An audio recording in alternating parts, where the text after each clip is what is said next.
और गोगो मरियम ठे चे बन चिका कना मिटे उनिया गढ़हन डब दो कते अब चे बन चिका कना उनी ठे बन रोड़े कना जे बोले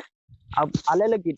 कयान मना को लगी ते आम कोई सोहत में यीशु मसीह ठेन आमरन होपन में ठेन ओना बुन मेने कना निये को विषय बारे तेगे मा बाइबल ना वचन मेने कना श्रीन कोरिया पुथी मतलब भजन संहिता 115 उनरना 6 पद 135 उनरना 17 पद और दूसरा विवरण पुथी